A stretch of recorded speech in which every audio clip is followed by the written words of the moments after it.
Assembly ఎన్నికల్లో ఓడిపోయిన MP ఎన్నికల్లో సత్తా చాటాలనుకున్న బీఆర్ఎస్ కు షాక్ల మీద షాక్లు తగులుతున్నాయి. సిట్టింగ్ ఎంపీలు ఇప్పటికే కొందరు ఇతర పార్టీలోకి జంప్ అయ్యారు. మరికొందరు రెడీగా ఉన్నారు.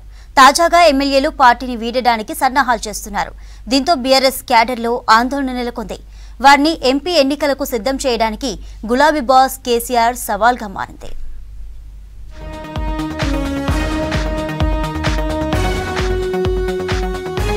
ప్రత్యేక రాష్ట్రం వచ్చాక 9.5 ఏండ్లు అధికారం అనుభవించిన కేసీఆర్ కు కష్టకాలం వచ్చింది. అసెంబ్లీ ఎన్నికల్లో ఓడిపోయి 3 నెలలు అవ్వగానే సిట్టింగ్ మాజీ ఎంపీలు ఎమ్మెల్యేలు పార్టీ మారుతున్నారు. ఎంపీ ఎన్నికల సమయంలో ఈ పరిణామం కేసీఆర్ కు ఆందోళన కలిగిస్తోంది.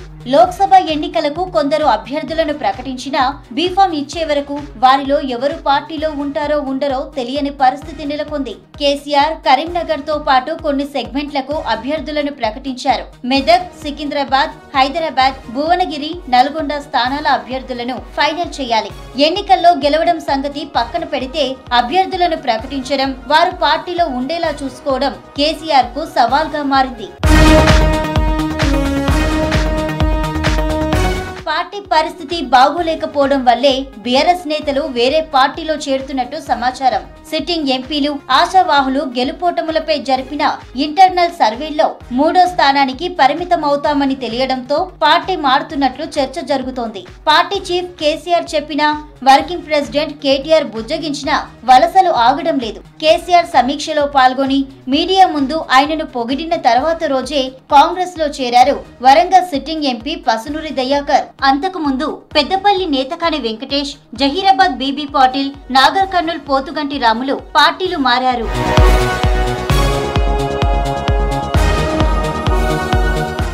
ఎమ్మెల్యేలు కూడా పార్టీ మారే అవకాశాలు కనిపిస్తున్నాయి. గతంలో జరిగిన పరాభవానికి కాంగ్రెస్ బదులు తీర్చుకునే పరిస్థితి కనిపిస్తోంది. మొన్నటి ఎన్నికల్లో 39 సీట్లు గెలుచుకుంది బీఆర్ఎస్. ఇటీవల కంటోన్మెంట్ ఎమ్మెల్యే లాస్య నందిత మృతి చెందింది. ప్రస్తుతం ఉన్న 38 మందిలో 2/3 వంతు ఎమ్మెల్యేలు పార్టీ మారితే ఫిరాయింపుల చట్టం వర్తించదు. బీఆర్ఎస్ ఎల్పీ కాంగ్రెస్ లో విలీనమైనట్టు భావిస్తారు. Bhadrachalam Tellam Venkatrao, Chevella MLA Kale Yadaiah, Patancheru MLA Gudem Mahipal Reddy, Dubbaka MLA Kotha Prabhakar Reddy, Narsapur MLA Sunitha Laxma Reddy, Medak MLA Manik Rao, Sangareddy MLA Chinta Prabhakar, Rajendranagar MLA Prakash Goud, Medchal MLA Malla Reddy, Malkajgiri MLA Rajasekhar Reddy అధికార పార్టీకి టచ్ లోకి వెళ్లినట్టు సమాచారం. ఇప్పటికే ఖైరతాబాద్ ఎమ్మెల్యే దానం నాగేందర్ కాంగ్రెస్ కండువా కప్పుకున్నారు.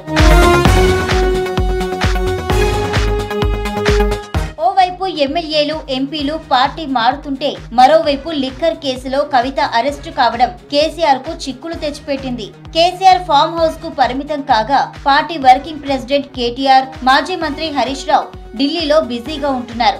అసెంబ్లీ ఎన్నికల్లో ఓడిన ఎంపీ ఎలక్షన్ లో సత్తా చాటేందుకు బీఎస్పీతో పొత్తుకు ప్రయత్నించారు కేసీఆర్. మాయావతి ఒప్పుకోకపోవడంతో పొత్తుకు బ్రేక్ పడింది.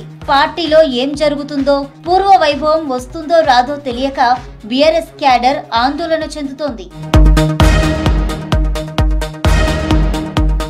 కేసీఆర్ ను ఫామ్ హౌస్ సీఎం అని గతంలో విపక్షాలు విమర్శించేవి. ఇటీవల RS Praveen Kumar farm house కు వెళ్లి బీఆర్ఎస్ లో చేరారు. దీంతో మరోసారి కేసీఆర్ ఫామ్ హౌస్ కే పరిమితమవుతారన్న విమర్శలు వినిపిస్తున్నాయి.